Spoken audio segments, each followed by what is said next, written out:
Bonjour à toutes et à tous. Bienvenue pour cette conférence de presse sur l'éducation. Vous avez à mes côtés Jeanne Gagny, qui est en charge de la question éducation dans cette campagne, Benjamin Lucas, porte-parole de la campagne, Sophie Tallier-Polian et François Thiollet, qui ont coordonné le projet. Et évidemment, ils participeront à cette conférence de presse parce que c'est un travail collectif que nous avons organisé depuis des mois et dont nous souhaitons vous présenter l'aboutissement. L'école, malheureusement, comme vous le savez, a été un sujet pour le moins ignoré dans cette campagne électorale jusqu'à maintenant. Et pourtant, nous considérons que l'école est un élément absolument essentiel du prochain quinquennat, parce que c'est un élément absolument essentiel de notre projet républicain, de l'épanouissement, de l'accomplissement, de la liberté, de l'égalité et de la fraternité dans notre pays. On rappelle souvent, à raison, que l'école, c'est aussi la construction de la citoyenneté. Encore faut-il qu'on ait une école qui ait la volonté, l'ambition et qui se donne les moyens de construire des citoyennes et des citoyens. Vous allez le voir, le projet que nous allons vous présenter est un projet qui démontre combien notre volonté de faire une école de la tête, une école du cœur et une école de la main, une école de la joie, de l'enthousiasme, et je l'ai dit, de l'épanouissement, et une école de l'émancipation individuelle et collective. Cette école, j'y tiens particulièrement. Vous avez peut-être suivi, mes parents étaient instituteurs, j'ai grandi à l'école, littéralement, puisque mes parents occupaient le logement de fonction, et donc j'ai à cœur l'école de la République. Ce que je vais vous présenter avec mes collègues, c'est une vision Pour avant de vous le dernier présenter chose de l'Assemblée des des députés de mesures la présentation concrètes, de la presse parce que, mercredi matin. encore une fois, l'école mérite Voilà. Et toutes qu'on celles de s'y Paris attarde, peuvent pas lire. l'école mérite qu'on s'y engage, l'école mérite qu'on investisse, et vous savez combien dans ce quinquennat, et particulièrement pendant cette pandémie, l'école et la communauté éducative ont été souvent maltraitées,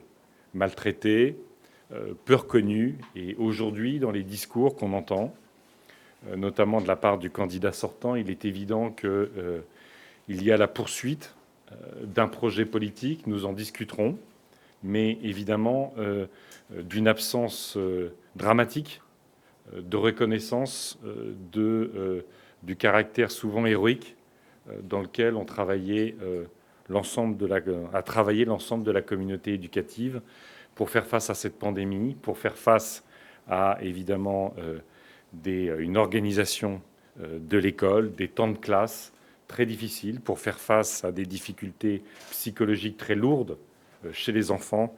Et je veux marquer ici ma reconnaissance et mon respect pour le travail des enseignantes et des enseignants et de l'ensemble des personnels de l'école dans cette période. On ne l'a pas assez répété, mais ils ont été absolument héroïques.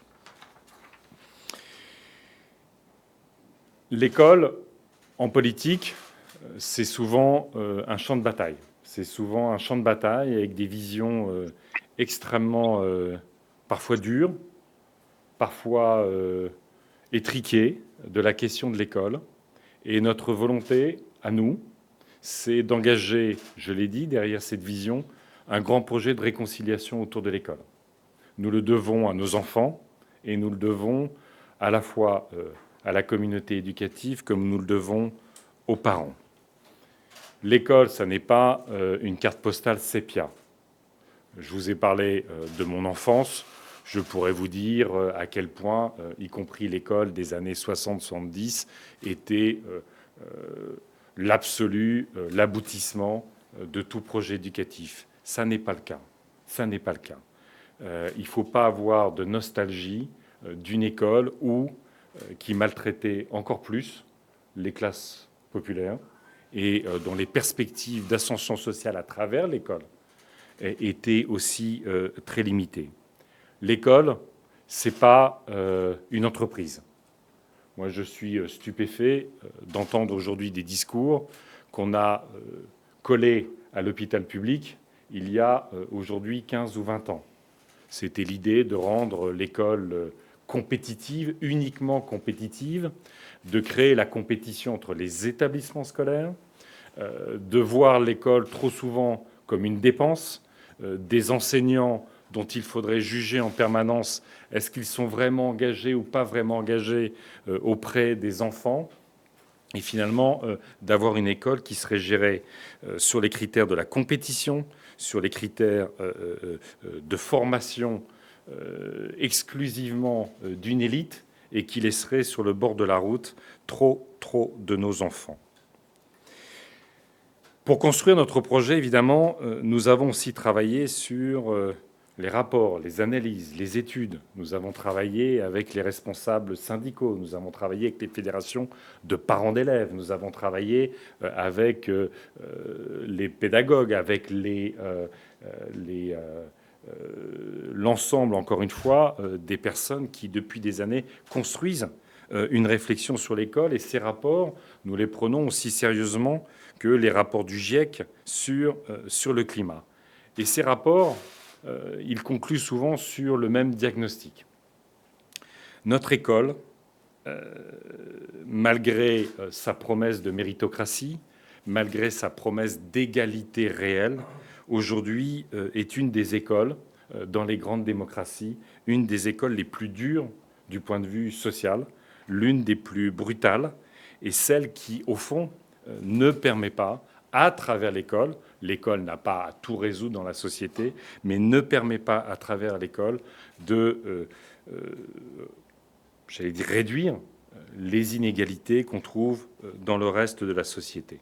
Vous savez combien, y compris dans notre école, dans notre système scolaire, les sélections s'organisent, que la méritocratie républicaine est souvent une expression pour cacher les inégalités. Vous savez combien des voies différentes, comme les SECPA, comme les lycées agricoles ou professionnels, comme on a vu ces dernières années l'université, sont souvent perçues comme des voies par défaut, des parcours moins cotés que les filières d'excellence, et nous répondrons évidemment à tous ces enjeux-là. Mais il est évident, et c'est notre constat, qu'il y a aujourd'hui, s'est installé dans notre pays, un séparatisme scolaire, dans le privé comme dans le public, que nous ne pouvons plus ignorer et que nous voulons résoudre. Ma vision, c'est une école qui lutte contre les inégalités, je viens de le dire. Et sur le modèle de la loi SRU pour le logement, nous organiserons une réelle dotation progressive des établissements scolaires qui toucheront à la fois les établissements publics et privés pour atteindre une mixité réelle. C'est une école de la coopération. L'école française est l'une de celles où l'on travaille le moins en groupe d'élèves ou en équipe pédagogique. Nous donnerons aux équipes des vrais moments de concertation et d'autonomie pédagogique. C'est une école du bien vivre. Plus de postes d'enseignantes et d'enseignants, de personnel de santé, de vie scolaire, afin d'offrir un taux d'encadrement digne, permettant un véritable suivi individuel des élèves. Une approche nouvelle des métiers de l'éducation pour ne plus former en priorité à la sélection d'une élite, je vous l'ai déjà dit, mais permettre que toutes et tous s'épanouissent, et en premier lieu les plus fragiles. Nous garantirons également le remplacement des enseignants absents par l'instauration d'un véritable service local de remplaçants. La formation des équipes éducatives inclura la question de la différence et des pédagogies adaptées. Les accompagnants et les accompagnantes d'élèves en situation de handicap seront progressivement intégrés à la fonction publique. C'est une école ouverte aux familles et nous serons particulièrement soucieux de l'accueil des parents d'élèves. Une école de la nature et des savoirs pratiques, parce que nous considérons que bricoler, cuisiner, jardiner, ce sont aussi des savoirs indispensables, et que l'enseignement concret est un outil formidable pour la réduction des inégalités sociales, en particulier au collège. Et donc, nous aurons, dans les établissements scolaires, des modules d'enseignement pratiques à raison de 2 demi-journées par semaine. C'est encore une école ouverte sur le monde. Chaque élève devra pouvoir bénéficier d'au moins un projet par période scolaire construit autour de la rencontre du patrimoine naturel, historique, d'acteurs locaux, associatifs, artisans, industriels. Une école des sports et de la culture en appui avec les collectivités locales. Pour changer, je l'ai dit, nous avons besoin de réconciliation. Et il nous faut, je l'ai dit aussi, apaiser toutes les tensions qu'il y a dans le débat sur l'école, qu'il y a au sein de l'école, et éviter, comme c'est trop souvent le cas aujourd'hui, de les cultiver. J'entends la petite musique récente, je l'ai dit, appliquer à l'école la logique d'évaluation, de pression, de mise en concurrence, c'est remettre du stress partout. C'est des objectifs chiffrés, ce sont des notations permanentes. Et au fond, c'est le modèle avec les tableaux Excel qui ont fait dérailler l'hôpital public. Et surtout, c'est un modèle qui fait souffrir nos enfants. C'est ça le sujet. C'est un modèle qui fait souffrir nos enfants et ne permet pas leur épanouissement. Et puis, je l'ai dit aussi, l'idée que d'étendre à l'école une logique comptable, une logique privée, une logique de la compétition est aujourd'hui, au regard de la situation de notre société, une menace très claire sur l'unité de la nation, sur la cohésion de la nation. Enfin, le pire souvent dans les situations d'échec, comme celle de ce gouvernement, au fond, c'est de créer les tensions, c'est de créer la guerre entre les acteurs de la société éducative. Et on le voit dans les derniers discours, cette volonté de construire les tensions, le ressentiment entre les parents d'élèves et les enseignants est pour nous totalement irresponsable. Totalement irresponsable. De vouloir jouer les parents d'élèves contre les enseignants.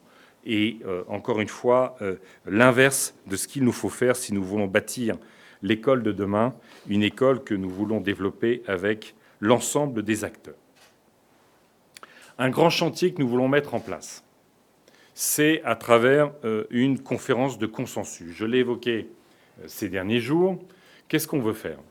On veut mettre tout simplement l'ensemble des actrices et des acteurs de l'éducation.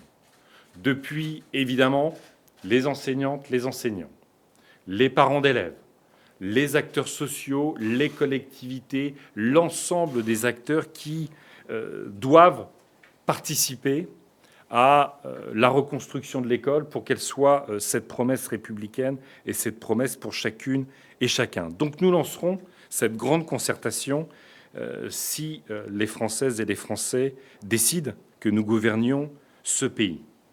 Dans ce cadre, nous l'avons déjà évoqué, nous voulons faire évoluer les rythmes scolaires. C'est ce que nous mettrons au cœur des discussions. Pas pour décider avant, pas pour avoir décidé quoi que dise la conférence de consensus. Ça, on connaît cet exercice de démocratie biaisée auquel on a assisté pendant tout ce quinquennat. Nous voulons effectivement mettre ces sujets sur la table pour que les actrices et les acteurs de l'éducation s'en emparent. C'est un sujet sensible, c'est un sujet extrêmement sensible, on l'a vu pendant le quinquennat Hollande. C'est un sujet où il est facile, je l'ai dit, d'opposer les enseignants aux parents d'élèves. Nous le ferons, nous ouvrons cette discussion avec une priorité absolue, le bien-être des enfants. Le bien-être des enfants et de leur capacité, encore une fois, à apprendre et à s'épanouir à l'école et grâce à l'école. Et donc, vous le savez, la France est un des pays où on concentre le plus les enseignements sur un nombre réduit de journées. Vous le savez, j'en discutais encore ces derniers jours avec les responsables syndicaux des enseignants. Personne ne peut se satisfaire d'avoir des enfants qui partent à 7 heures du matin, qui, sur certains territoires, se lèvent à 6 heures parce qu'il faut prendre un bus, qui partent avec des sacs de 8 kilos et qui reviennent le soir à 17 heures ou à 18 heures totalement rincés. Totalement rincés, sachant que, selon tous les experts, au bout de 4-5 heures d'enseignement assis par tranche d'1 heure, les enfants sont épuisés. La réalité, c'est qu'ils n'apprennent plus rien. Tout le monde le sait. Tout le monde le reconnaît. Et bien justement, nous voulons mettre ce sujet des rythmes scolaires au cœur de ce débat, au cœur de cette réflexion portée avec l'ensemble, encore une fois, des actrices et des acteurs de l'éducation. Autre thème, évidemment, c'est la question de l'organisation et des méthodes. Là aussi, nous en débattrons.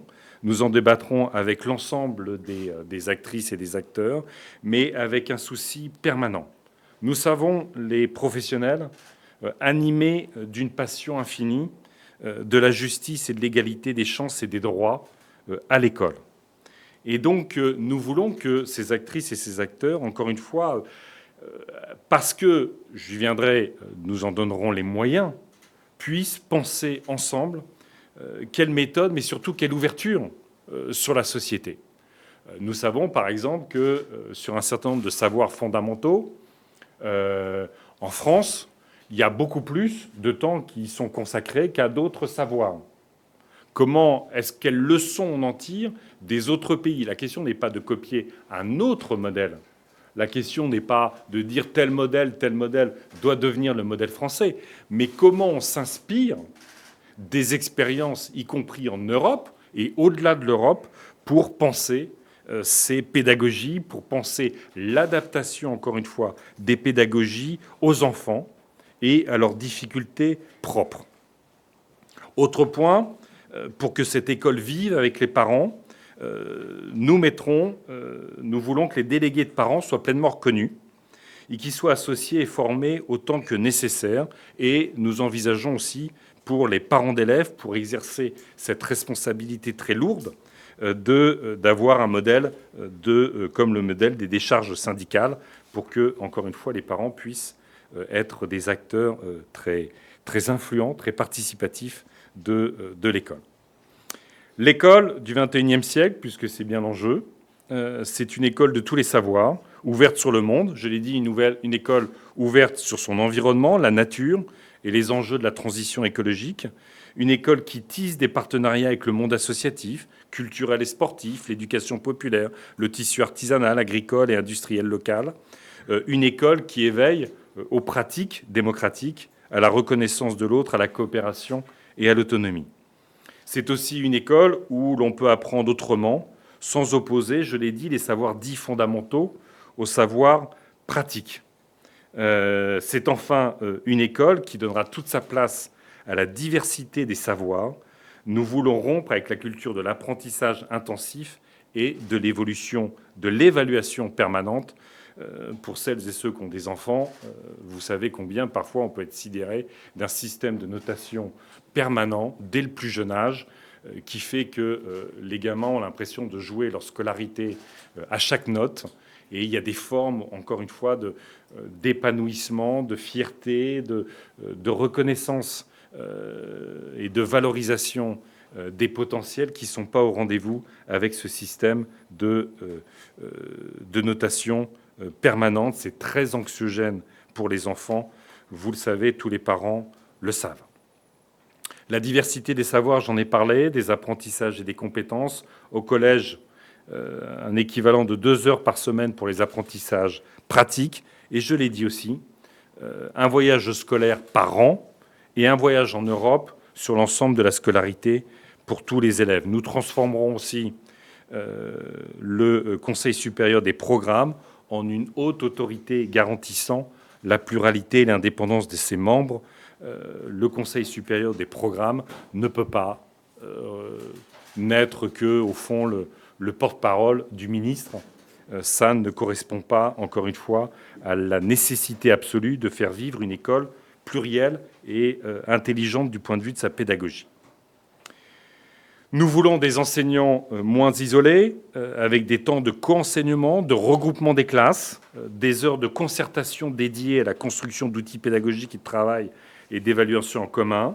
Nous voulons une grande autonomie pédagogique à l'échelle locale, ce qui n'a rien à voir, vous l'avez bien compris, avec l'autonomie des chefs d'établissement. Ce sont deux modèles qui n'ont rien à voir. L'autonomie pédagogique, ce n'est pas s'affranchir du cadre national, c'est construire dans chaque établissement l'interdisciplinarité, tous ces nouveaux savoirs que nous voulons développer à l'école. Ça n'est certainement pas de faire de chaque établissement une start-up où le chef d'établissement aurait un pouvoir aujourd'hui, l'équivalent d'un chef d'entreprise. Ça n'est pas la logique que nous portons pour l'école. Enfin, vous l'avez bien compris, je veux renforcer la mixité sociale et scolaire en restructurant notamment la carte scolaire. La France est l'un des pays de l'OCDE où l'origine sociale des élèves détermine le plus les performances scolaires. Selon les dernières enquêtes PISA, notre système scolaire permet à 10% de très bons élèves qui sont les plus privilégiés socialement de surperformer, et nous laissons 20% des jeunes en très, très grande difficulté. Enfin, nous pourrons transformer l'école que si nous réparons l'institution. C'est la priorité absolue de l'entrée en fonction d'un gouvernement écologiste. Nous devons réparer l'institution. Il n'y aura pas une concertation digne de ce nom, il n'y aura pas une reconstruction de l'école sans l'avoir réparée. Ça veut dire quoi? C'est le préalable absolu et c'est sans condition. Qu'on comprenne bien, ce n'est pas des conditionnalités, c'est sans condition. Nous allons, je l'ai dit, créer un système de dotation progressive des établissements, en moyens humains, en moyens matériels, en fonction des objectifs de mixité sociale et scolaire. Et ça s'appliquera aussi au privé. Nous recruterons 65 000 enseignants pour baisser les effectifs en maternelle, garantir les remplacements, permettre le co-enseignement, la concertation et la délibération en équipe. Et évidemment, si les Français le décident, nous travaillerons à ce que, dès la rentrée prochaine, on puisse immédiatement créer les conditions, évidemment, d'un meilleur encadrement des enfants. Ça n'est pas simplement la communauté éducative, vous le savez, ça n'est pas simplement que des enseignants. Nous voulons recruter 2000 médecins scolaires, 1000 assistants sociaux et 3000 infirmières, infirmiers, et renforcer le statut et le salaire des AESH, des aidants pour des accompagnants des enfants en situation de handicap. Et puis, point clé absolument inévitable, incontournable pour nous, nous augmenterons les salaires des enseignants afin d'atteindre 20% d'augmentation pour les situer dans les moyennes de l'OCDE. Donc, vous l'avez bien compris, cette école que nous défendons, ça n'est pas une école fantasmée d'un retour à un pseudo-âge d'or où seulement 3% des ouvriers accédaient à l'enseignement supérieur. C'est une école qui veut donner à la nation les moyens de réussir, et c'est une école qui veut donner aux enfants les moyens de s'épanouir. Je conclus par les mots que j'ai utilisés en début. L'école que je propose, c'est une école de la tête, du cœur et des mains, une école de la joie où chacune et chacun trouve sa place. Voilà, je vous remercie. Maintenant, nous sommes évidemment ouverts à vos questions et nous y répondrons. Mais d'abord, je souhaiterais que chacune et chacun, s'il le souhaite, puisse insister sur un point que j'aurais abordé un peu rapidement. Sophie. Merci.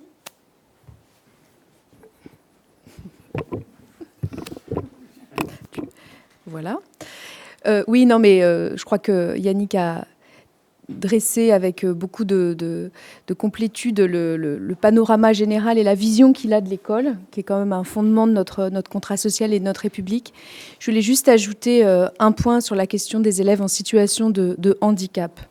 Là, on est vraiment face à un échec patent où rien n'a été fait, ou si peu, pour faire en sorte juste que les élèves qui sont dans cette situation aient accès à leurs droits. Aujourd'hui, dans un département comme le mien, dans le Val-de-Marne, il y a plus de 1300 enfants qui ont une notification, qui ont droit à être accompagnés dans leur scolarité et qui n'ont personne avec eux pour faire en sorte qu'ils puissent bénéficier de tout ce que l'école doit pouvoir leur donner, qui met donc en situation de fragilité. Cette situation, ça les met donc eux-mêmes en situation de fragilité, mais avec eux, bien sûr, l'ensemble des professionnels et des autres enfants de leur classe. C'est ça, aujourd'hui, la situation. Donc, je crois que nous sommes vraiment dans une situation où il faut faire en sorte que l'inclusion ne soit pas un vain mot, ne soit pas réalisée au rabais, mais soit une réalité. Pour cela, évidemment, il y a la question de la formation, du statut, des salaires des personnels qui sont censés encadrer, accompagner les enfants lorsqu'ils sont là. Il y a aussi, bien entendu, une véritable nouvelle façon de concevoir la pédagogie. Voilà, c'est aussi ces réflexions sur la pédagogie qui donneront une nouvelle place à ces enfants et permettront à tous et toutes, au cœur de notre école, de progresser ensemble. Donc ce point se heurte vraiment à un bilan, je dirais, véritablement honteux, catastrophique. Et je tenais à le souligner, je me permets de le souligner, en plus des éléments que tu as donnés, Yannick. Peut-être juste un mot, effectivement. Donc, Yannick a présenté la vision de notre école. Donc, notre école, c'est une école où on veut que tous les enfants, qu'il fasse place à tous les enfants, à tous les savoirs, d'où l'entrée en fait de ces savoirs pratiques dans l'école, puisque faire entrer les savoirs pratiques dans l'école, c'est faire place à toutes les compétences et à tous les talents. Donc faire place véritablement à tous les enfants. Yannick a également parlé de la coopération. Donc, la coopération et l'émancipation sont deux valeurs qui portent notre vision de l'école, donc d'une école qui laisse épanouir les enfants, tous les enfants. Donc vraiment cette idée d'égalité qui nous importe beaucoup. L'école où on apprend aussi autrement. Donc Yannick a parlé de pédagogie. L'apprendre autrement, donc c'est également un mot d'ordre, mais apprendre autrement et apprendre ensemble, pour tous les enfants, ensemble et autrement. Bonsoir. Vous avez tout dit. Je remonte le truc. Moi, j'interviens sur la limite, plutôt mes dadas, quoi. C'est que on nous dit un peu sur les savoirs pratiques, c'est bricolage, jardinage. En fait, c'est des trucs de l'éducation populaire. Ça doit pas être dans l'éducation nationale. Notre point de vue, c'est strictement l'inverse. C'est que tout le monde en a besoin. Il ne s'agit pas, au contraire de ce que proposent d'autres, de pré-professionnaliser des élèves qui seraient amenés à quitter le cursus de gloire vers le baccalauréat. Il s'agit d'adresser à tout le monde une formation qui est une formation pratique. Quand vous êtes prof, en tout cas moi c'est le cas, quand on fait une sortie de terrain avec des élèves, quand on fabrique du pain avec des élèves, ça intéresse tous les élèves. Et il y a des élèves qui se révèlent plutôt dans ces moments-là, dans les moments où ils sont à l'extérieur, dans les moments où ils font complètement autre chose. Et ça, malheureusement, ça existe beaucoup dans l'école primaire, ça existe beaucoup moins dans le secondaire, parce que le modèle est quand même très défini par l'aval. C'est ça qu'on souhaite changer. Et il ne s'agit pas de faire la révolution, puisque c'est des choses qui existent déjà beaucoup. Il y a plein d'expériences, il y a dans plein d'équipes, des choses qui sont mises en place, et c'est ça qu'on va plutôt encourager. Il ne s'agit pas non plus d'imposer un modèle, il s'agit de dire on fait confiance aux enseignants, on fait confiance aux équipes, pour trouver des projets pédagogiques qui soient porteurs, qui soient fédérateurs, et qui permettent à tout le monde de s'exprimer et trouver sa place dans un collège unique pour tous et pour toutes. Bon, très rapide, tout a été dit. C'est difficile de passer là. Vous avez sans doute beaucoup de questions à poser à Yannick Jadot. Mais là, je ne vais pas prendre ma casquette de porte-parole de Yannick, tu m'excuseras, mais celle d'ancien assistant d'éducation en Picardie, dans un établissement dans lequel, dans une classe de seconde, la moitié des élèves à 1 heure de Paris, donc, n'avaient jamais vu ni les merveilles du Louvre, ni les très belles plages de la baie de Somme, que, comme Yannick, je suppose, nous vous conseillons, évidemment, puisque c'est un Picard, au cas où ça vous aurait échappé. Et donc, pour dire ma fierté de me retrouver aujourd'hui dans une campagne qui porte une vision audacieuse, innovante, réparatrice, tu l'as dit, de l'école de la République. Et je ne serai pas beaucoup plus long, mais je crois que nous avons, et moi, c'est ma fierté, c'est l'une des raisons pour lesquelles je me suis engagé dans cette campagne, nous avons un projet qui répond, tu l'as dit, François, vous l'avez dit, Sophie, Jeanne et Yannick, qui répond aux 3 enjeux pour que cette école elle soit une école de l'égalité. L'enjeu des moyens, c'est une évidence, des conditions de travail de celles et ceux qui servent l'école, notamment les enseignantes et les enseignants, mais je pense aussi à tous les personnels éducatifs qui ont été, dans cette crise, particulièrement maltraités, qui ont découvert jour après jour et ont dû s'adapter, ont fait preuve d'une extraordinaire résilience, d'une grande capacité d'adaptation et ont finalement permis à beaucoup d'enfants de ne pas décrocher dans un moment dramatique de notre histoire. Donc la question des moyens, évidemment, et on sait qu'ils sont mal répartis aujourd'hui dans notre système. Là aussi, toutes les études le montrent. La question de la pédagogie, tu en as parlé, et c'est courageux et c'est audacieux dans une élection présidentielle d'assumer qu'il faut là aussi tout mettre au service du bien-être et de l'épanouissement, de la réussite éducative pour toutes et tous. Et puis la question, tu l'as dit là aussi, et c'est trop peu présent dans le débat politique ces dernières années, de l'alliance éducative, parce que tu as commencé en le disant, l'école ne peut pas tout toute seule, et elle a besoin, il y a besoin d'associer. C'est peut-être ça la marque de fabrique des écologistes aussi, de ne pas être dans une vision verticale, descendante, un peu nostalgique de l'école, mais de vouloir, avec les collectivités, avec les fédérations d'éducation populaire, avec le monde associatif, avec toutes celles et tous ceux, avec les parents, les familles, toutes celles et tous ceux qui veulent s'engager pour l'école de la République, et bien de permettre de la reconstruire. Et donc cette double boussole à la fois de la réussite des élèves, de la réussite pour toutes et tous, de l'égalité, et aussi des conditions de bien-être des enseignantes et des enseignants, des conditions de travail qui se sont dégradées ces dernières années. Eh bien, je crois que ça doit faire la fierté de celles et ceux qui aujourd'hui te soutiennent, Yannick. Et en tout cas, vraiment, moi, j'étais très, très heureux de tout ce que j'ai entendu. C'est pas une surprise, je suis ton porte-parole. Mais je dois dire que sur ce sujet-là particulièrement, je crois qu'on a beaucoup à gagner à une victoire des écologistes les 10 et 24 avril. Merci.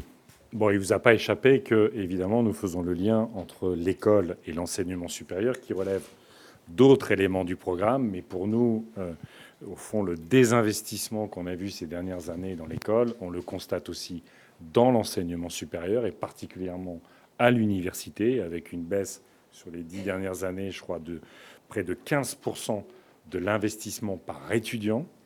Et c'est le même sujet que pour l'école. Au fond, une société qui n'investit pas sur l'émancipation, l'accomplissement, l'épanouissement de sa jeunesse, qui n'investit pas sur la connaissance et l'intelligence individuelle et collective, est une société qui est amenée à décliner. Eh bien, nous refusons cette fatalité, nous refusons cette résignation d'une société qui au fond, avec ce séparatisme social et ce séparatisme scolaire, nous voulons la cohésion nationale, nous voulons la grande réconciliation. C'est à vous. Bonjour, Mathilde Guénégan pour TF1 et LCI. J'ai une question sur l'autonomie. Vous avez bien expliqué que vous ne vouliez pas d'école-entreprise. Qu'est-ce que vous faites pour du coup, les laboratoires tests, les écoles qui ont été le projet à Marseille? Est-ce que ça veut dire que sur le volet recrutement, tout est bloqué? Est-ce que vous le remplacez sur autre chose? Et plus généralement, quand vous promettez des revalorisations de salaire et des postes supplémentaires, est-ce qu'il y a un fléchage particulier pour les zones justement qui sont en tension? Alors évidemment, quand on parle d'égalité des droits, c'est aujourd'hui pas l'égalité des moyens. Il y a un rattrapage absolument indispensable à faire. C'est-à-dire qu'au fond, si on veut une égalité des droits, pour avoir derrière une égalité des chances, mais encore une fois, ne nous trompons jamais sur la hiérarchie, il n'y a pas d'égalité des chances, il n'y a pas d'égalité des droits. Ça veut dire un rattrapage et évidemment un surinvestissement sur les zones qui ont particulièrement souffert ces dernières années, voire ces dernières décennies. On ne peut pas être dans un système où, au fond, comme vous le savez, il y a par enfant moins de moyens en Seine-Saint-Denis que dans le 7e arrondissement de Paris. Ça, c'est la réalité. Et donc, il faudra trouver, encore une fois, à travers cette conférence de consensus, à travers les enseignants, renforcer tous les dispositifs qui permettent, notamment aux enseignantes et aux enseignants les plus expérimentés, les plus à même, au fond, d'affronter les difficultés scolaires, d'aller sur des sites qui sont plus difficiles. Mais pas de recrutement pour les chefs d'établissement? Non, très clairement, nous mettrons fin aux innovations de la privatisation de l'école publique portée par Emmanuel Macron. Les écoles, ce n'est pas des start-up. Les écoles, ce n'est pas des entreprises, ce n'est pas des PME. Nous voulons que l'ensemble des acteurs, actrices de l'école, au fond, aient un projet pour l'école spécifique. Je veux dire, on parlait de la Picardie, on peut parler d'autres régions. Les projets sport, nature, lien avec l'artisanat, lien avec l'éducation populaire, lien avec le milieu associatif ou le milieu économique vont pas être les mêmes partout. Mais nous voulons absolument que l'autonomie reste dans le cadre fixé, évidemment, des politiques nationales, une autonomie de pédagogie et d'organisation pédagogique, certainement pas une logique au fond, d'évaluation permanente, et s'ajouterait à l'évaluation permanente des enfants, la notation permanente des enfants, une rémunération, au fond, et une évaluation permanente des enseignants, y compris pour leur rémunération. Tout ça est incompatible pour nous avec notre projet républicain. Bonjour, Romain Cluzel de RMC. Je voulais avoir une précision sur ces cours d'apprentissage pratique dont vous avez parlé. Vous parliez de jardinage, bricolage. Est-ce que vous pouvez nous donner des précisions? Est-ce que c'est dès la rentrée 2022? Est-ce que ce sont des enseignants spécifiques qui font cette... Je ne sais pas si c'est une matière. Comment est-ce que vous l'abordez? Ou est-ce que c'est par exemple comme l'éducation civique des professeurs qui ont d'autres matières qui viennent enseigner cette autre partie? Voilà, si vous pouvez nous donner une précision. Merci. Alors, dans notre objectif, vous l'avez bien compris, on veut un peu, comment dirais-je, redonner du temps à l'enseignement pour les enfants. Pas pour, encore une fois, qu'ils soient un peu plus fatigués, un peu plus pressés dans le temps, mais nous voulons faire respirer l'école. Et tous ces enseignements-là, pour nous, ça relève, au fond, véritablement de ce nouveau modèle d'enseignement et de coopération au sein de l'école. C'est-à-dire que là, c'est typiquement interdisciplinaire. C'est vraiment des équipes pédagogiques autour des projets, autour de ces nouveaux savoirs, qui construiront ces enseignements. C'est ça qu'on veut faire. On ne veut pas qu'il y ait le prof d'écologie qui se rajoute à tous les autres. C'est pas ça qu'on veut. Nous, on veut qu'à un moment donné, évidemment, il y a les cours de français. Ça, c'est la prof ou le prof de français. Mais sur tous ces enseignements-là, on veut construire de l'intelligence collective. Ça existe déjà. Hein. Il y a dans certaines classes, dans certaines écoles, des équipes qui ont mis en place ces réflexions, ces enseignements, ces sorties, tout ça. Mais ils le font au fond de leur... ils le font en plus. C'est-à-dire que déjà, vous savez qu'on a des enseignants qui travaillent beaucoup, et notre objectif n'est certainement pas que les enseignants travaillent plus. Notre objectif, c'est qu'ils puissent travailler autrement. Donc nous voulons le bien-être des élèves et nous voulons le bien-être des enseignants.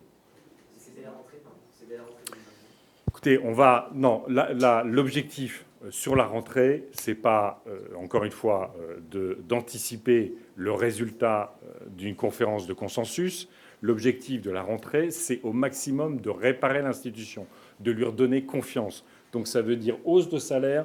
Au maximum, on essaye de renforcer les effectifs. Parce que là, aujourd'hui, comme à l'hôpital, il faut, d'une certaine façon, un sursaut d'attractivité, c'est une évidence. Mais il faut surtout un sursaut de reconnaissance, de respect et d'accompagnement de la communauté éducative, parce qu'elle a été sacrément maltraitée et qu'elle s'est sentie, dans ce quinquennat, disons-le franchement, assez méprisée, assez bousculée, et que, encore une fois, au regard, je pense que vous avez toutes et tous peut-être suivi, nous on y a participé, c'est notre rôle, aux manifestations d'enseignantes et d'enseignants qui avaient eu il y a quelques semaines, quelques mois. Et vous avez vu comme moi des enseignants, des directeurs, directrices d'établissements qui n'avaient jamais participé à une seule manifestation. Ils étaient en larmes. Ils étaient en larmes sur la façon dont ils avaient été traités. Et moi, je suis stupéfait que même encore aujourd'hui, quel que soit le projet pour l'école du président de la République, qu'il n'ait pas reconnu avec sincérité, avec force, l'héroïsme, encore une fois, des enseignantes et des enseignants et de tous les personnels qui ont fait vivre l'école. Dans ce moment-là, je trouve que c'est une faute politique. Marie-Bénédicte Allaire de RTL. La semaine dernière, vous aviez eu l'occasion d'évoquer déjà les rythmes scolaires et vous aviez dit ne pas exclure, pour rééquilibrer ces rythmes, Oui. de raccourcir par exemple les vacances d'été et du coup de réorganiser aussi la façon de travailler des enseignants. Vous n'êtes pas allé dans ce degré de détail aujourd'hui, alors pourquoi? Parce que ça a suscité des réactions? Non, pas du tout. Non, j'assume totalement. J'assume totalement ce que j'ai dit. Et Ce que j'ai dit, quand j'ai dit je n'exclus pas, ça veut dire qu'au fond, il y a cette conférence de consensus, il y a tout le monde qui en parle, et au fond, voilà, pour arriver à une décision. Est-ce que notre évidence, c'est qu'aujourd'hui, on concentre trop d'enseignements et trop de savoirs fondamentaux sur trop peu de jours dans l'année? Ça, c'est une évidence. Ça se voit d'ailleurs dans toutes les comparaisons européennes. Comment on met plus d'ouverture sur la nature, sur les arts, sur les travaux manuels, sur le sport, dans la journée et dans l'année? Ce sera un des objectifs de la conférence de consensus, mais un des objectifs fixés clairement. Comment ça se traduit à la fin? Il y a eu, dans le quinquennat Hollande, vous vous souvenez, la question d'élargir dans la semaine les enseignements. C'est une des options. On a des vacances d'été qui ne sont pas forcément plus longues que la moyenne européenne. Ce n'est pas là-dessus qu'on se distingue particulièrement. Il y a d'autres vacances. Mais imaginons qu'il y ait des semaines, il y ait une semaine par an, puisque c'est notre objectif, où on ferait nature, sport de plein air, découverte pour les enfants. Une semaine, c'était à l'époque, on pouvait appeler ça aussi des classes vertes. Ça peut être parfaitement rentré dans la réflexion, parce qu'on considère qu'effectivement, ça peut être... c'est important pour les enfants, c'est important de découvrir des sports de pleine nature, de plein air, c'est important de découvrir la nature, et qu'aujourd'hui, dans beaucoup trop d'écoles, on n'a plus ni les moyens, ni le temps, ni l'encadrement d'organiser ces sorties qui pourtant, pour celles et ceux qui l'ont eu dans leur jeunesse, on s'en souvient. Il y a plein de choses qu'on a oubliées à l'école, mais reconnaissons que pour celles et ceux qu'on fait une semaine d'optimistes, une semaine de classe verte, qu'on fait un voyage en France ou en Europe, on s'en souvient toute sa vie. On ne s'en souvient pas toute sa vie parce qu'on considère que c'est un moment d'école buissonnière. On s'en souvient toute sa vie parce qu'on a considéré que c'était un moment d'école magnifique. Eh bien, il faut retrouver cette envie, encore une fois, d'élargir les horizons des enfants. Vous savez qu'un enfant qui sort de l'école, selon sa situation sociale, malheureusement, il y en a qui vont pouvoir aller au musée, il y en a qui vont aller en vacances, et puis il y en a qui ne vont pas avoir de vacances, ou qui vont rester en vacances à la maison. Heureusement, on a des mères écolos qui s'organisent pour que tous les enfants puissent partir en vacances. Mais c'est des sujets essentiels, et l'école doit prendre sa part de responsabilité. Donc oui, ça peut vouloir dire faire évoluer les temps de vacances, mais je le répète, parce qu'il semble qu'il y ait eu une ambiguïté là-dessus, il n'est pas question d'augmenter la charge de travail des enseignantes et des enseignants. Ils font déjà beaucoup. Ils font plus que, vous savez, on considère qu'ils font entre 40 et 42 heures semaine. Donc c'est plus que le temps de la durée de travail officielle, réglementaire, légale. Donc la question n'est pas de les faire travailler plus, mais potentiellement de les faire travailler différemment. Vous pouvez intervenir si vous voulez. Hein. Éducation populaire. Enfin, l'exemple, ouais. C'est Léonore Monconduit qui a mis en place les vacances pour tous à Poitiers. Et en effet, c'est ça le truc, c'est que les profs ne sont pas seuls. C'est quand on propose quelque chose, l'idée c'est que ça ne retombe pas complètement sur les épaules des enseignants. Il y a au niveau local des associations d'éducation populaire, des communes, des fois des régions, des départements qui soutiennent ça. C'est ça qu'on va pouvoir encourager. C'est exactement comme le disait Benjamin de façon très pertinente tout à l'heure, la question de pouvoir aller voir ce qu'il y a à côté de chez soi. Des fois, il y a des enfants qui n'ont pas du tout accès à ça. Et donc là-dessus, on s'appuie sur l'éducation nationale et on s'appuie aussi sur les collectivités locales. Vous vous souvenez, par exemple, que pendant le Covid, j'avais pu dire combien je regrettais que, alors qu'il fallait réduire le nombre d'effectifs par classe, pour des raisons de gestes barrières, c'était aberrant. Je veux dire, on avait des musées qui étaient vides, on avait des stades, des salles de sport qui étaient vides, on avait des théâtres où il y avait des troupes qui répétaient et il y avait 100 spectateurs. Donc on avait l'occasion à ce moment-là d'élargir l'horizon des enfants dans une période de pression, d'anxiété lourde. Eh bien, c'est ce type de projet qu'on veut développer. Pardon, monsieur. Oui, Christophe de Roquefeuille, agence France Presse. J'aimerais savoir comment vous aboutissez au chiffre de 65 000 enseignants à recruter. Pourquoi pas plus, pourquoi pas moins? Comment vous avez défini ce chiffre? Et dans la même veine, est-ce que vous avez procédé à une évaluation du coût de toutes les mesures que vous procédez, c'est-à-dire les recrutements non seulement d'enseignants, mais les augmentations de salaire, les recrutements de médecins scolaires, etc. Et le cas échéant, à quels arbitrages budgétaires procéderiez-vous pour parvenir à financer toutes ces mesures? Alors là, je vais vous mettre en lien avec les deux responsables du projet qui ont l'avantage d'avoir tout bouclé. Leur avantage... Sur les chiffres... Allons-y, approchez-vous des micros. Je peux faire le financement, tu fais le nombre d'enseignants. Bien, oui, l'ensemble, l'intégralité des propositions qui sont présentes dans le programme et dans le projet ont été budgétées le plus précisément possible afin de tenir dans un équilibre général. Donc oui, l'intégralité de ces propositions ont fait l'objet d'une budgétisation la plus précise possible. Après, dans notre vision il faut que l'État dégage de nouvelles recettes. Donc il y a une politique fiscale qui est prévue pour ce faire. On parle beaucoup de l'impôt sur la fortune climatique notamment.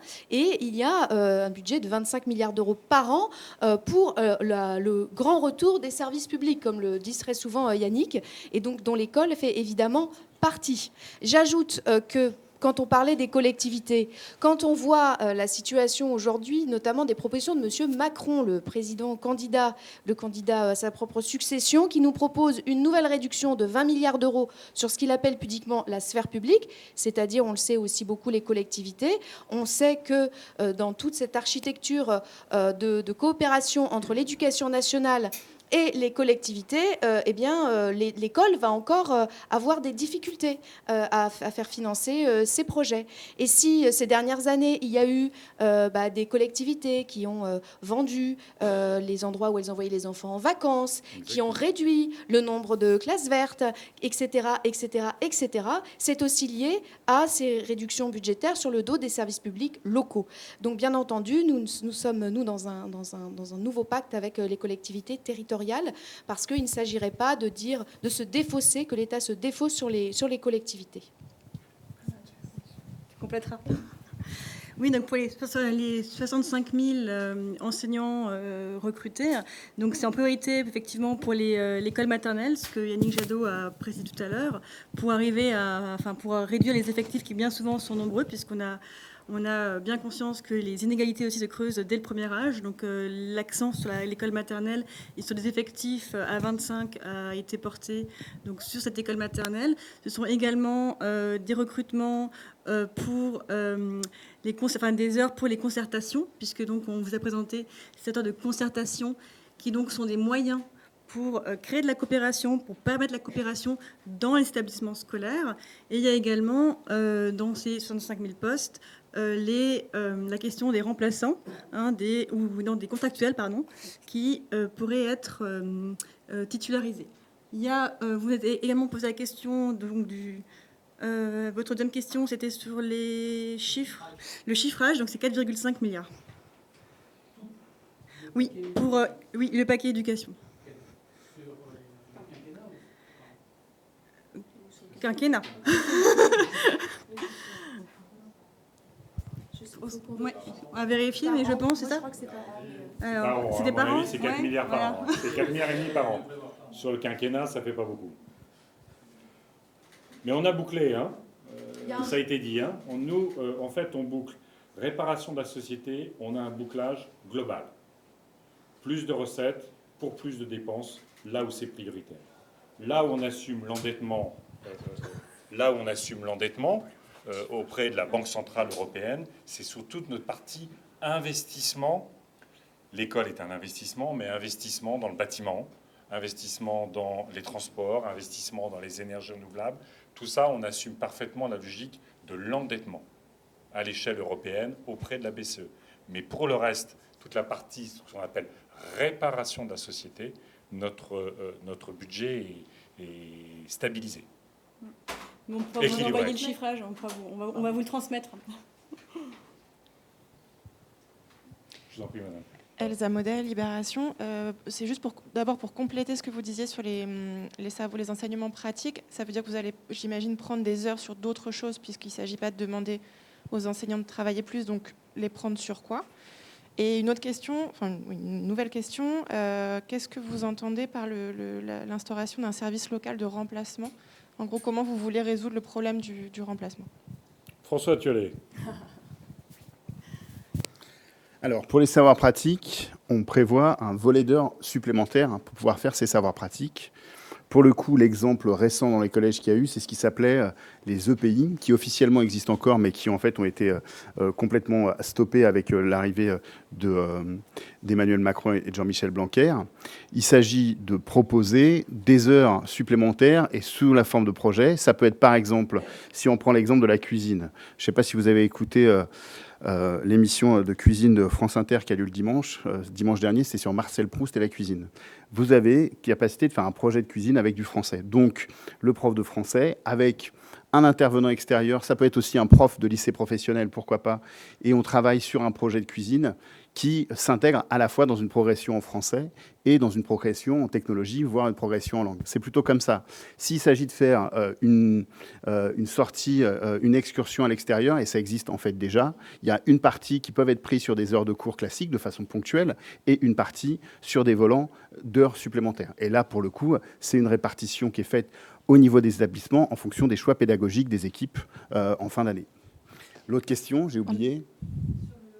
Les services de remplacement. Il s'agit principalement de recruter évidemment des personnes pour faire les remplacements, puisque par exemple ce que propose Emmanuel Macron, c'est quasiment l'obligation de remplacement. C'est ce qu'avait déjà proposé Nicolas Sarkozy. C'est sous-entendu, il y a des profs disponibles pour remplacer leurs collègues.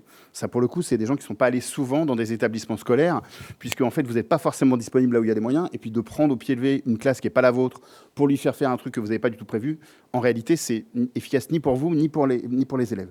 Là, l'idée, c'est d'avoir un service de remplacement au niveau local. Donc là, l'échelle locale, c'est plutôt à l'échelle du département, qui permettent d'assurer sur le primaire, sur le secondaire, des remplacements pour les profs qui sont absents.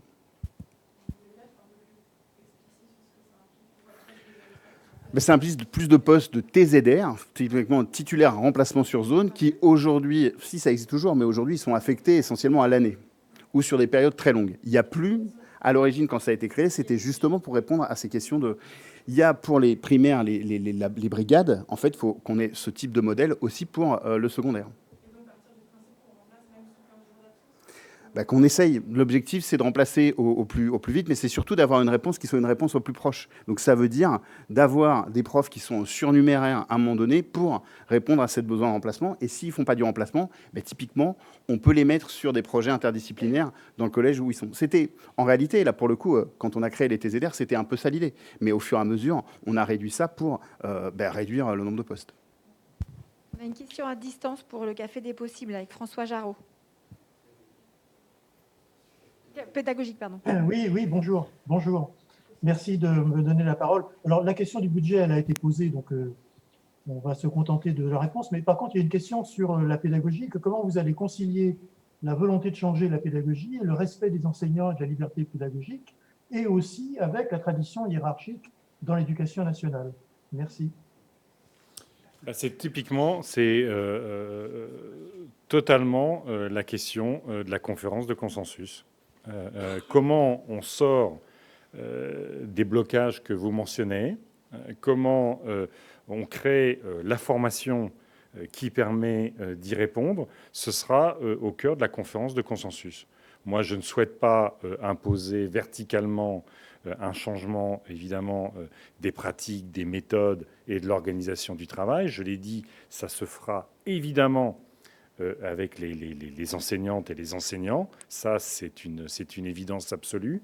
Mais il faut lever un certain nombre de freins et qui existent particulièrement, vous le savez, depuis des années dans le modèle français. Ça veut dire, on l'a répété, on commence par réparer l'institution.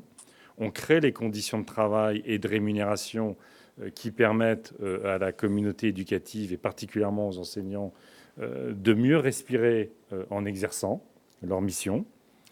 C'est évidemment de repenser les formations et puis de trouver cet accord qui a pu être trouvé.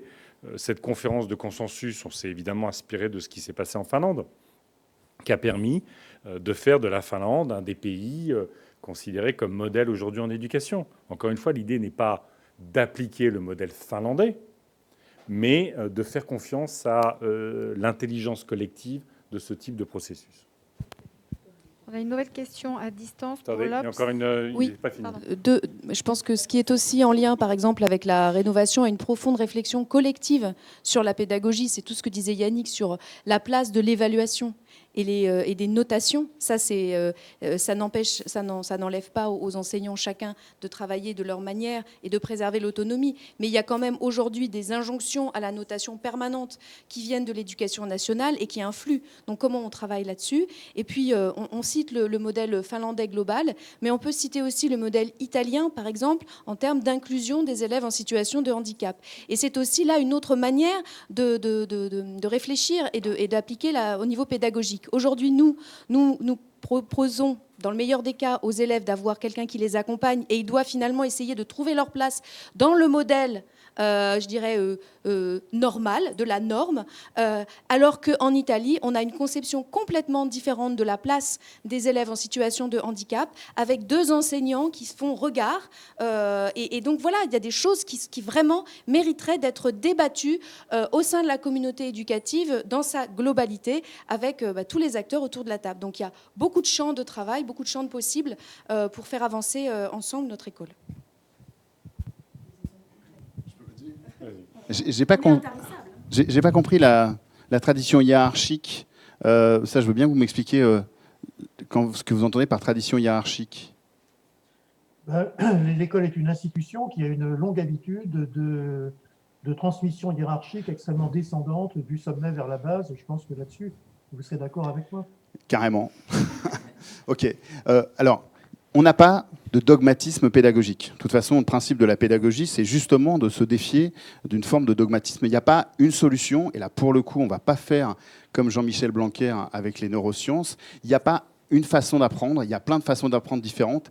Et en l'occurrence, pour avoir vu plein de modèles pédagogiques différents, ce qui compte beaucoup, c'est que ceux qui enseignent croient à ce qu'ils font. Par contre, ce qu'on va, c'est encourager notamment la coopération. Yannick l'a dit dans sa présentation, les profs français sont ceux qui se regardent le moins travailler et qui, paradoxalement, alors qu'ils doivent travailler en équipe, travaillent beaucoup seuls. On va encourager le fait qu'il y ait de la coopération. Je parlais tout à l'heure du co-enseignement dans les EPI. Il y a quelques années, il fallait se battre pour obtenir des heures de co-enseignement. Là, l'idée, c'est que le co-enseignement, ça va être plutôt quelque chose qui va être encouragé. Mais on ne va pas obliger les profs qui ne veulent pas faire du co-enseignement à faire du co-enseignement. On va plutôt leur dire, ben voilà, si vous voulez faire du co-enseignement, on vous donne les moyens de le faire et vous montez des projets ensemble. L'objectif, c'est plutôt de cette façon-là, c'est plutôt d'encourager des pratiques qui nous semblent plutôt favorables pour les enseignants et aussi pour le climat scolaire. Question pour l'Obs à distance. Oui, bonjour, Monsieur Jadot. Je rebondis sur la question de François tout à l'heure. Vous avez évoqué les rythmes scolaires, l'interdisciplinarité, des incitations fortes au travail en collectif, vous venez juste d'en parler. C'est des idées fortes qu'on retrouvait dans les réformes Hollande, il y a, pas lors de ce quinquennat, mais le précédent, et qui ont suscité une certaine levée de bouclier chez les enseignants. On se souvient que sur les rythmes scolaires, dans le premier degré, 80% des enseignants se sont prononcés pour les 4 jours, et donc pour des semaines assez denses. Pourquoi ils accepteraient aujourd'hui ce qu'ils ont refusé il y a 7 ans, d'une certaine manière? Et puis j'avais une deuxième petite question, excusez-moi, voilà, sur la sectorisation. Vous avez parlé de restructurer la carte scolaire.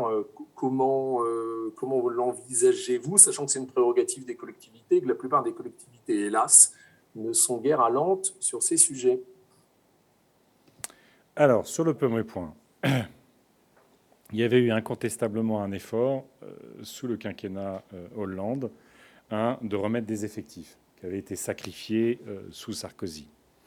Il y a eu l'effort en fin de quinquennat de traiter la question des inégalités scolaires avec un certain nombre de projets expérimentaux pour construire les établissements à la frontière entre 2 secteurs scolaires pour justement garantir la mixité sociale.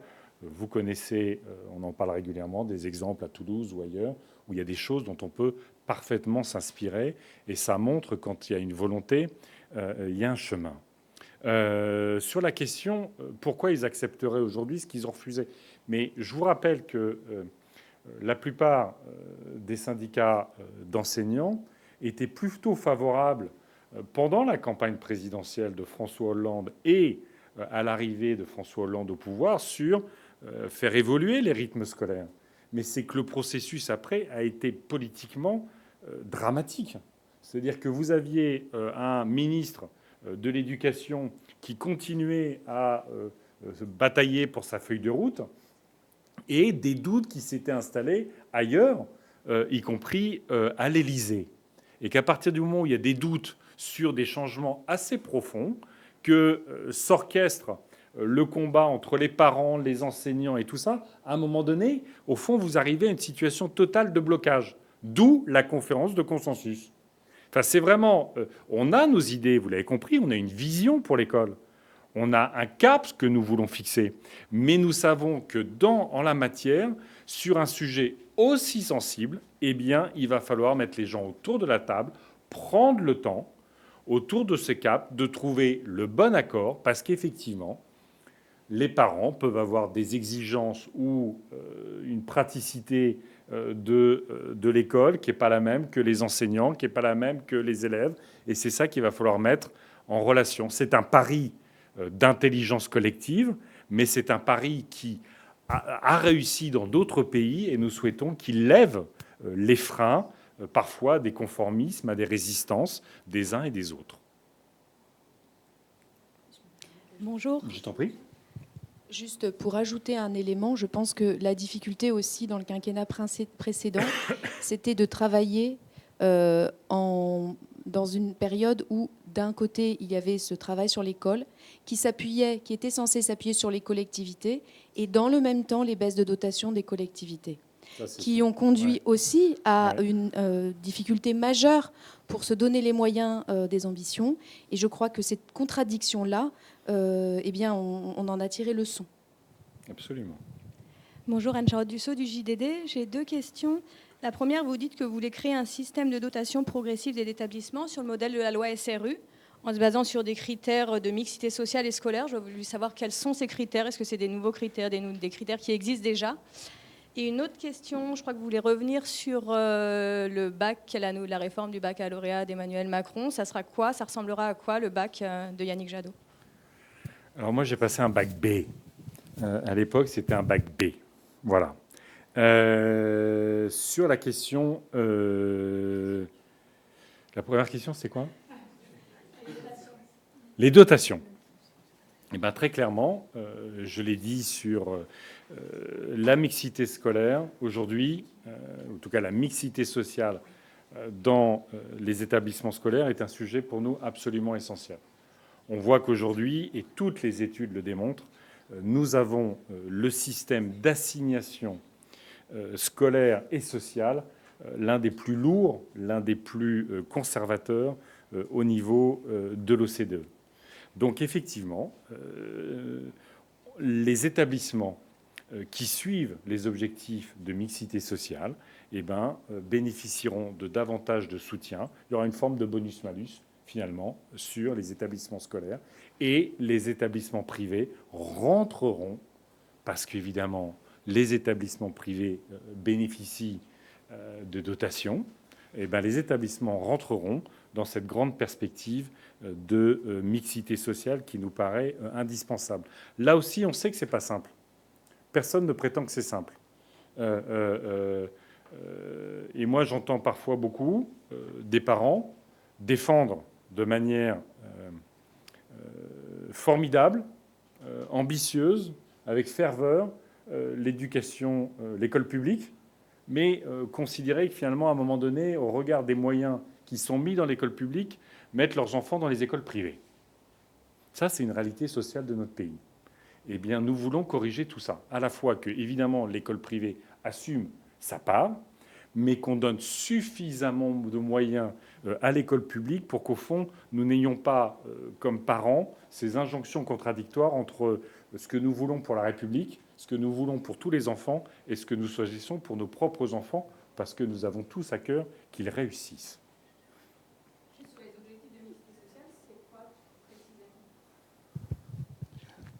L'objectif, c'est d'avancer progressivement vers une plus grande égalité à l'intérieur des établissements. Et le modèle SRU, c'est le modèle qui dit, c'est pas simplement aider les écoles ghettos ou les collèges ghettos de quartier, c'est aussi les ghettos à l'autre bout. Les ghettos où il y a plus de moyens. Aujourd'hui, un lycéen de classe prépa en centre-ville coûte beaucoup plus cher à l'État qu'un collégien dans une REP.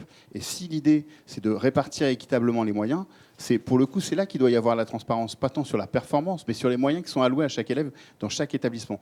Donc la première chose à faire en arrivant, c'est plutôt d'établir les diagnostics. Aujourd'hui, il existe des indicateurs de classement social dans les établissements scolaires.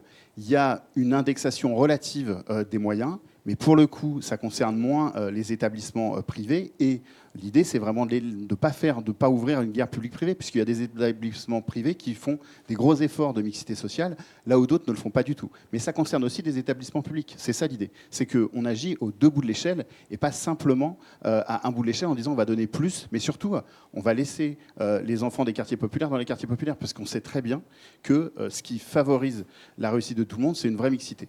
Et ça ne peut pas être brutal, ça peut être que progressif, parce que ça doit se construire aussi localement. Vous le disiez tout à l'heure, et Sophie le rappelait, avec les collectivités locales, puisque la carte scolaire, c'est leur compétence. La difficulté aussi aujourd'hui, c'est que l'éducation nationale construit cela sur des moyennes. Et les moyennes, vous savez, ça a une grande vertu, hein, c'est pratique.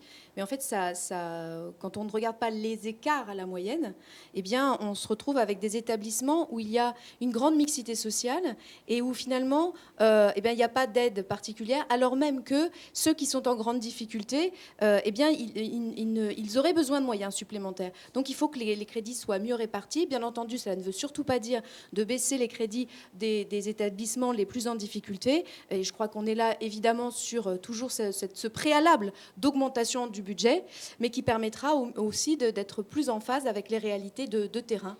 On voit dans beaucoup de quartiers des écarts à la moyenne très forts, des personnes en situation excellente et leurs enfants aussi, mais aussi de la grande pauvreté. Et c'est là qu'il y a de l'éviction scolaire. C'est là où on voit que petit à petit, parce qu'il n'y a pas les moyens, eh bien, finalement, il y a une éviction scolaire et une spirale négative qui s'ancre.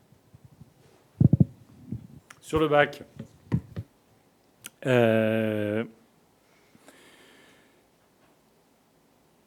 on n'a pas aujourd'hui totalement, selon nous, le recul sur la réforme du bac. On sait qu'on veut sortir de Parcoursup pour après le bac, mais sur la question notamment des épreuves plus tôt, nous avons un a priori qui n'est pas très positif, mais on veut en savoir un peu plus parce que, évidemment, cette réforme s'est mise en place dans des conditions que vous connaissez, qui étaient les conditions Covid. Donc, de ce point de vue-là, on veut savoir si notre a priori, qui est de considérer que mettre la pression à la fin de l'hiver sur les élèves est une bonne chose, a priori, on n'est pas totalement favorable. Mais on veut quand même construire un retour d'expérience avec l'ensemble des personnels qui ont pu suivre ce sujet-là. Voilà. Bonjour, Justin Davis, AFP TV. Je voulais revenir un petit peu sur ce que vous avez dit sur d'autres modèles d'éducation en Europe. Et est-ce que vous avez visité, par exemple, d'autres pays? Quels sont les exemples concrets des systèmes qui existent ailleurs? Et est-ce qu'il y a un exemple ou quelque chose de concret qui vous a particulièrement intéressé, qui pourrait être appliqué en France? Alors, un exemple qui, évidemment, encore une fois, nous inspire. On a historiquement en France, vous savez, toujours un peu fantasmé le modèle allemand, par exemple, qui est à la fois un modèle qui n'a jamais méprisé les lycées pro, les lycées techno, qui a toujours voulu construire des passerelles plus fortes dans le secondaire entre les différents types d'enseignement. Et dans le fantasme français, l'Allemagne, c'est l'après-midi, vous faites du sport plutôt que d'être assis en cours. Bon. C'est un exemple qui date aujourd'hui un peu, y compris parce qu'ils reviennent sur un certain nombre de ces dispositifs. Mais c'est vrai que le modèle finlandais, aujourd'hui, dans le processus de construction, la question, c'est pas la Finlande, c'est pas la France, et la France, c'est pas la Finlande. Mais l'idée d'avoir ce processus qui, encore une fois, met l'enfant au cœur de la réflexion sur les méthodes, au cœur de l'organisation des temps, au cœur des différents apprentissages entre savoirs fondamentaux et savoir-faire, c'est un processus qui nous intéresse. Et au fond, c'est pour ça qu'a émergé pour nous cette conférence de consensus qu'ils avaient mis en place au moment où ils sont interrogés. Mais c'était, quand ils sont interrogés sur ce moment, sur ça, c'était aussi comment on fait des enfants des citoyens face aux fake news russes.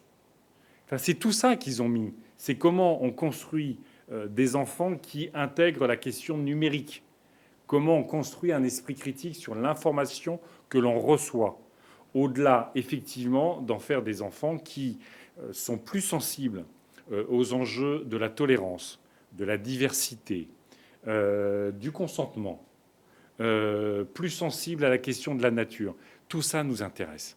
Et c'est ça qu'on veut faire discuter, parce que je n'ai jamais rencontré, je l'ai dit, mes parents étaient instituteurs, vous avez ici des enseignants autour de moi, je n'ai jamais rencontré un enseignant ou une enseignante qui ne se disent pas « on peut faire mieux, on peut faire mieux, on peut faire mieux pour que nos enfants soient moins épuisés, on peut faire mieux pour qu'il y ait, et que ce soit ceux qui viennent des catégories les plus difficiles, qui soient toujours sacrifiés dans l'école, quel que soit l'investissement qu'on y met personnellement. On peut faire mieux sur le XXIe siècle et tous les enjeux du numérique, je l'ai dit, de la diversité, de la mondialisation, et évidemment de l'environnement et des savoirs manuels. Donc c'est ça s'il y a quelque chose qui nous inspire, c'est un processus. Je vous en prie. Un des sujets de frustration des enseignants qui parfois peut conduire certains d'entre eux à abandonner, c'est que pour avoir un poste près de chez eux, parfois ils doivent passer les concours de recrutement dans des régions éloignées, qu'après ils ont beaucoup de mal à rentrer chez eux. Alors, est-ce que vous voulez vous attaquer à ce sujet, qui est un sujet de ressources humaines, finalement? Et la deuxième question, durant ce quinquennat, il y a eu dédoublement des classes en CP, CE1, si je ne me trompe pas. Est-ce que vous envisagez de poursuivre pendant toute la scolarité du primaire, par exemple? Alors, la gestion des carrières, vous avez parfaitement raison. Et ça concerne beaucoup de services publics. Beaucoup de services publics. C'est-à-dire qu'aujourd'hui, en fait, il est très difficile d'avoir une perspective, à un moment donné, y compris de localisation. Le pire, je crois, des services publics de ce point de vue-là, c'est la police. La police, vous êtes formé, vous avez été formé à Carcassonne, vous savez que vous allez passer des années dans des quartiers difficiles, parce que c'est là qu'on met les plus jeunes formés, et que vous ne savez pas le jour, dans combien d'années vous allez pouvoir revenir sur Carcassonne, parce que c'est là où vous avez envie de construire votre vie. Eh bien, c'est effectivement, il y a un enjeu de stabiliser les évolutions de carrière, les localisations de carrière, et ça porte. Vous savez, nous, on veut y compris rétablir dans les services publics le droit à la délibération. Ça paraît totalement ridicule, vu de loin, mais c'est un droit qui a été totalement sacrifié. On parle souvent, nous, et nous les premiers, au fond, du droit à la délibération dans les entreprises, mais ça a été totalement sacrifié dans les services publics. Le nombre de personnels, de fonctionnaires qui aujourd'hui ne se sentent pas reconnus, ne se sentent pas participés, y compris à la discussion sur les conditions de travail, nous paraît absolument essentiel. Et votre deuxième question, c'était ? Le dédoublement des classes en primaire. Très bien. Le problème, c'est que ça s'est fait au sacrifice de tout le reste. C'est juste le problème. Dédoubler les classes, tant mieux. Le problème, c'est qu'on n'a pas recruté par ailleurs. Donc, en fait, vous avez effectivement des classes, notamment primaires, où il y a moins d'élèves, et c'est une très bonne nouvelle, sauf que vous avez beaucoup de classes, et c'est pour ça qu'on en a parlé tout à l'heure, vous repassez à 30. Et bien ça, c'est inacceptable. Vous voyez, c'est typiquement, malheureusement, sur beaucoup de sujets, le bilan de ce quinquennat, des effets de com' et des mesures parfois au potentiel intéressant, mais pas de vision d'ensemble, pas de volonté de réconciliation, pas d'investissement supplémentaire, et qu'à un moment donné, au fond, ce qui s'est fait parfois, et c'est mineur dans le bilan positivement, c'est fait au détriment de tout le reste. Merci beaucoup.